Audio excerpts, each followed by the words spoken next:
안녕하세요. 사이먼이 이야기하는 다문화, 사이다TV의 사이먼입니다.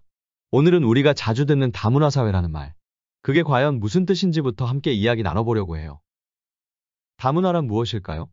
요즘 다문화 사회, 다문화 가족, 다문화 교육 같은 단어 정말 자주 들리죠. 다문화란 간단히 말해서 서로 다른 문화가 함께 어울려 살아가는 사회를 뜻해요. 세계화가 빠르게 진행되면서 다양한 민족과 문화가 섞여 살아가는 게 자연스러워졌어요. 좁은 의미로는 한 나라 안에 인종, 언어, 역사 등 다양한 배경을 가진 사람들이 함께 살아가는 걸 말해요. 넓게 보면 출신이나 피부색이 달라도 정치나 경제, 교육 같은 사회의 권리를 평등하게 누릴 수 있어야 진짜 다문화 사회라고 할 수 있습니다. 다문화라는 용어는 1957년 스위스에서 처음 사용되기 시작했어요. 그 이후로 캐나다, 미국, 호주처럼 이민자들이 많았던 나라들을 중심으로 빠르게 퍼져나갔죠. 세계적으로 국가 간 교류가 활발해지면서 다양한 민족이 공존하는 다민족 국가가 많아졌어요.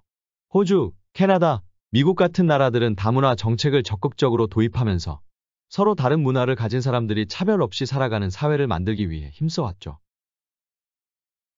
우리나라에서는 다문화 가족을 어떻게 정해야 할까요? 우리나라에는 다문화 가족 지원법이라는 법이 있어요. 여기에서는 다문화 가족을 결혼이민자와 대한민국 국적을 취득한 사람으로 이루어진 가족이라고 정의하고 있죠. 하지만 실제로는 외국인 근로자 가족이나 유학생 가족처럼 다양한 형태의 가족이 있어요. 그래서 법적인 정의와 현실 사이에는 조금 차이가 있답니다. 정책적으로는 국제결혼 가족뿐 아니라 외국인 근로자 가정, 귀화자 가정, 북한 이탈 주민 가정 등 보다 다양한 가정들도 다문화 가족의 범주에 포함해서 보고 있어요. 우리 사회 구성원으로 안정적인 삶을 살아갈 수 있도록 정부와 지방자치단체에서 여러 가지 제도를 마련하고 있는 중이에요. 다문화 가정은 형태도 참 다양해요. 한국인과 외국인이 결혼해서 이루어진 국제결혼 가정, 외국인 노동자가 가족과 함께 생활하는 외국인 근로자 가정, 외국인이 귀화해서 한국 국적을 가지게 된 귀화자 가정이나 북한 이탈 주민 가정도 여기에 포함됩니다. 이런 가족들은 서로 다른 언어, 문화, 교육 수준을 가지고 있어서 한국 사회에 적응하는 데 여러 어려움을 겪기도 하죠. 다문화 가족이라는 단어의 등장 배경을 알아볼까요? 과거에는 혼혈, 외국인 아내, 국제결혼 가정 같은 단어들이 쓰였지만 이런 표현들은 다소 차별적인 뉘앙스가 있었어요. 그래서 2003년부터는 다문화 가족이라는 좀 더 긍정적이고 포괄적인 용어가 사용되기 시작했어요.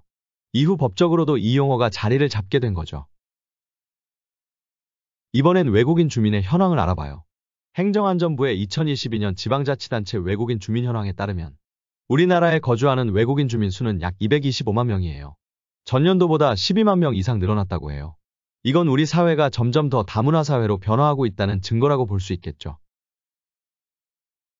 결혼이민자의 숫자도 지속적으로 증가하고 있어요.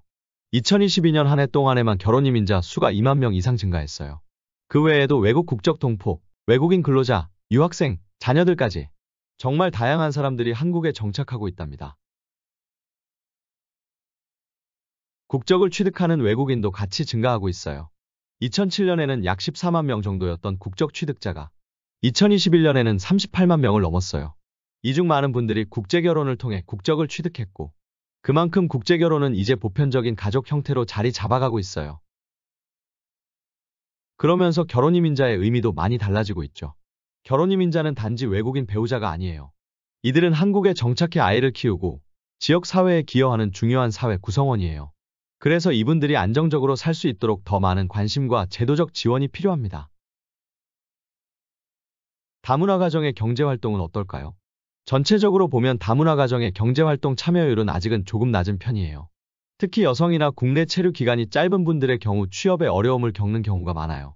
하지만 거주 기간이 길어질수록 고용 안정성과 사회 적응도 높아진다는 통계도 있어요. 조금씩, 천천히 잘 적응해가고 있다는 거죠. 가만히 듣고 있다 보면 여러분들은 우리가 이 이야기를 왜 알아야 할까요? 라는 의문이 들 수도 있어요. 지금 우리는 단일한 사회가 아니라 다양한 사람들이 어우러져 살아가는 사회에 살고 있어요. 이럴수록 단지 숫자가 아니라 사람을 바라보는 눈이 필요해요. 다른 문화를 가진 이웃과 어떻게 공존할 수 있을지, 무엇을 이해하고 어떻게 도울 수 있을지를 함께 고민해보는 것. 그게 바로 다문화 사회를 살아가는 우리의 자세 아닐까요? 오늘은 다문화 사회가 무엇인지, 그리고 우리나라가 어떻게 다문화 사회로 변화하고 있는지를 살펴봤어요. 다음 시간에는 결혼이민자와 다문화 가족이 실제로 어떤 어려움을 겪고 있는지를 이야기해 볼게요. 오늘도 함께 해주셔서 감사합니다. 다음 영상에서 만나요. 안녕.